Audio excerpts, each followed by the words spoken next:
Nous, on avait déjà travaillé sur 2 projets FSE sur le décrochage scolaire dans le cadre de l'orientation, en pensant qu'effectivement le fait d'avoir un problème d'orientation pouvait aboutir à du décrochage scolaire. Et on avait mené un autre projet pour professionnaliser des enseignants à la problématique du décrochage scolaire.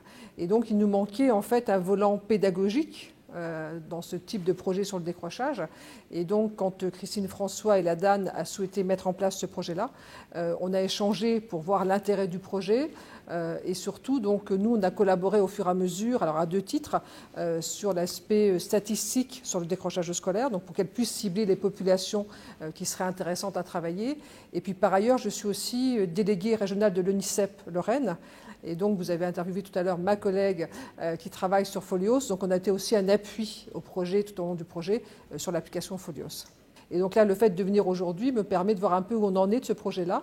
Et donc, l'intérêt des tables rondes qu'on a eues tout à l'heure, c'est effectivement de montrer toute la richesse du partenariat qui a été mis en place dans le cadre du projet Numavenir. Et c'est vraiment le plus de ce type de projet, c'est qu'on peut mobiliser grâce aux moyens qu'on obtient des partenariats qu'on ne pourrait peut-être pas mobiliser sans les moyens qui ont été obtenus sur ce projet-là. Je pense que l'objectif de tous ces gens-là, si on prend les seniors, si on prend l'UNICEP, si on prend l'ensemble des participants au projet, c'est effectivement de limiter, de prévenir le décrochage scolaire. Et donc, je crois que l'intérêt commun de toutes ces personnes-là, c'est effectivement l'intérêt de l'élève. Et donc, on le voit bien avec les seniors qui ont tous fait une activité, alors pas forcément dans l'éducation nationale précédemment, ils ont un véritable appétit, effectivement, à dire comment on va aider ces jeunes-là qui sont rentrés en formation, à les amener jusqu'au bout de leur formation, qui ne décrochent pas de la formation, et ensuite qu'ils arrivent à faire le pas vers l'emploi et l'insertion.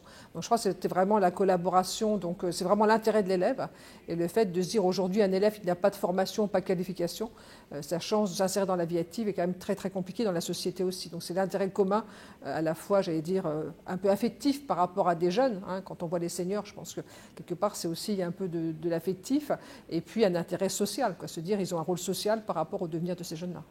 Bon, je pense que ce qui a été mis aussi en avant dans ce qui a été témoigné, c'est le bien-être de l'élève. C'est qu'effectivement, ces élèves-là qui ne sont peut-être pas forcément bien dans leur peau pour toutes sortes de raisons, le fait qu'on ait un certain nombre de partenaires qui soient auprès d'eux, qui les accompagnent sur toutes leurs problématiques, qui fait qu'à un moment donné, ils se sentent mieux et qu'ils ont envie de réussir. Ça, c'est extrêmement important. Et justement, le point de vue de partenaires différents est important, parce que jusqu'à maintenant, ils ont leurs enseignants. Là, le fait d'avoir des seniors ou d'autres partenaires fait qu'ils ont un autre regard, une autre approche avec d'autres adultes, et ça, c'est extrêmement important pour se construire.